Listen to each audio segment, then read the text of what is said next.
All right. What's going on, everyone? It's me, Aaron Collins. This is another rendition of me addressing worldly issues in a godly way. I hope everyone's doing well. I hope everyone's in their right mind. Also, Happy New Year to all of those who I haven't seen. It's a new year. It's the beginning of 2023.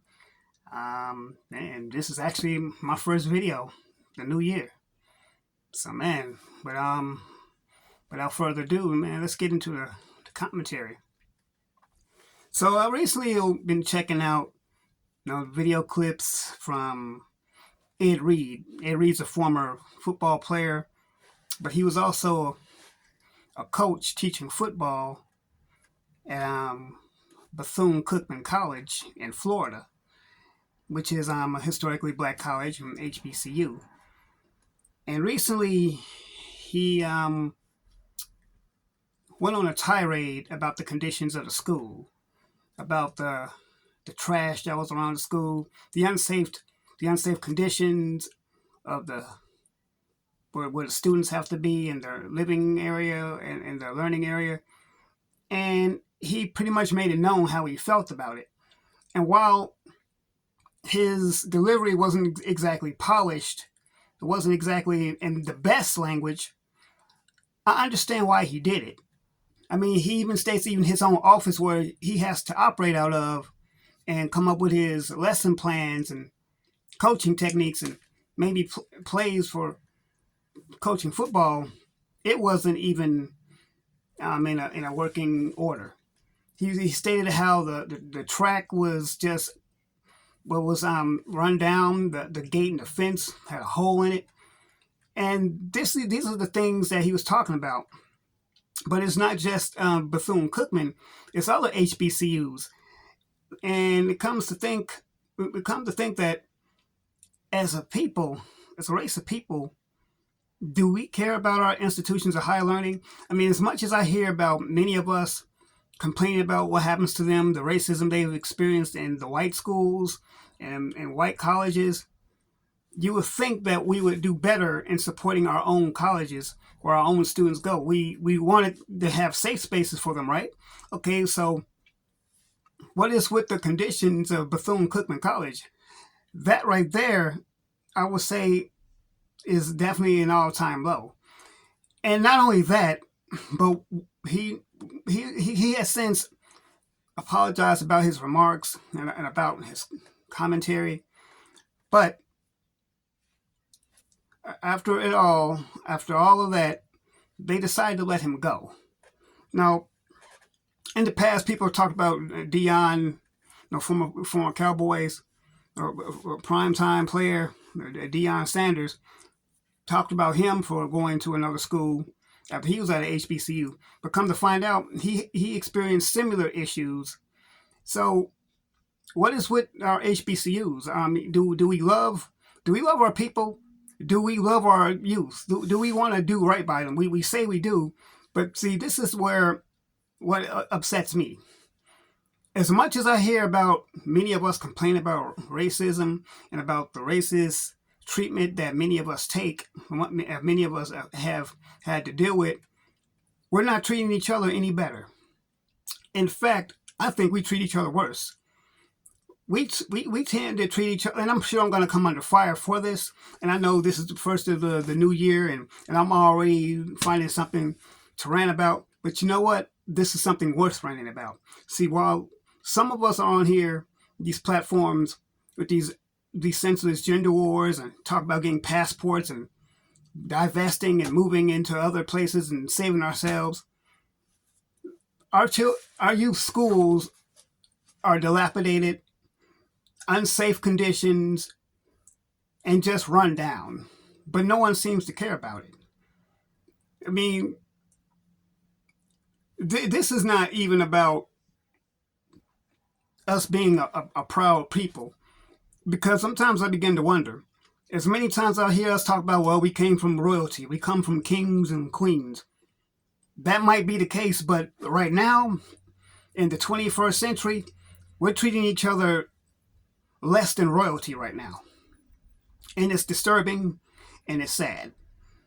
But Like I said, I support Ed Reed 100%. I support Deion Sanders 100%. Because see, I understand. Like I said before, would I have done what Ed Reed did? I don't know. I probably wouldn't have done it exactly the way he did it, but I understand his outrage. I understand. He's saying that he has to go out there and help clean the school. He's got other students, recruited them to help clean up, and that's not even in their job description. And I agree, it's not. It's not in their job description to do that. These are students; they should be learning. You got students that are sleeping in tents, and they got mold and stuff. I mean, I'm just listening to the comments. I actually saw a little bit of the of Ed Reed's rant on Information Man's platform. And shout out to my brother Information Man. He's doing a great job. Check him out. But I get how he feels. I understand it. These schools are not up to the par. I'm not up to code. So this is nothing to do with racism or gentrification and white supremacy. I mean, yeah, we could probably say that, but then again, why? It's beating a dead horse. Because at this point, to me, this has nothing to do with white supremacy. This is black neglect. And some of you are probably not going to like what I'm saying. Some of you probably thinking I'm going too hard on us. Well, you know what? It's tough love.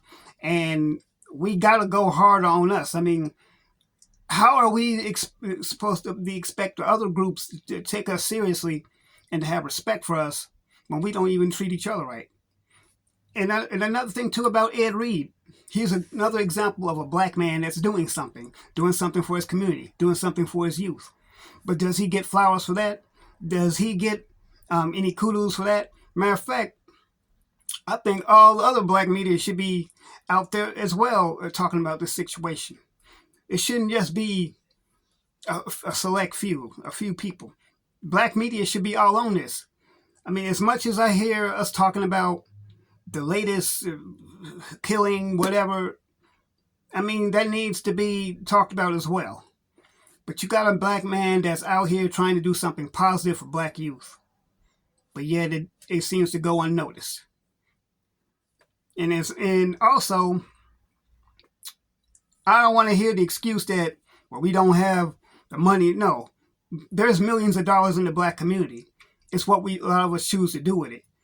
I see so many people driving around in nice cars with rims on them. Not that there's anything wrong with having these things, but don't tell me that the black community is broke when I see many of us spending money on the top designer threads, or shoes, or going to the club, what have you.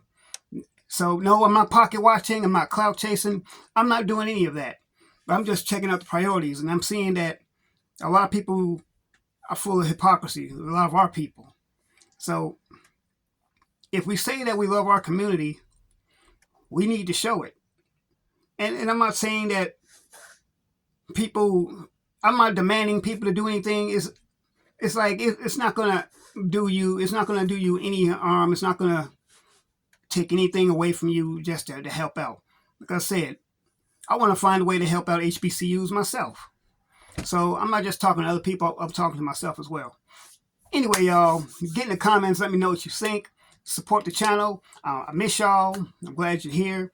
Am I saying something that's making sense? I mean, am I being too hard on us? I mean, we're gonna be all right. It's gonna be okay. I don't like talking to us like this, but I feel that we need to be talked about. We need to be put in check on some things. Anyway, y'all, you know what it is though. Support the channel at paypal.me/Real Aaron Collins, as well as patreon.com/Real Aaron Collins, and Cash App $ the Real Aaron Collins. Well, that was a lot to say. But yeah, y'all, on a serious note, I want to see us do better. I want to see us go into 2023 and beyond and just be better, do better, do better with our youth, do better with our moms, our dads, our men and women, So, you know what it is. Remember that God loves you, I love you. Let's do life. Let's do better. See you in the next video. And I'm gonna be out here back more often too. Get back on my regular schedule. All right.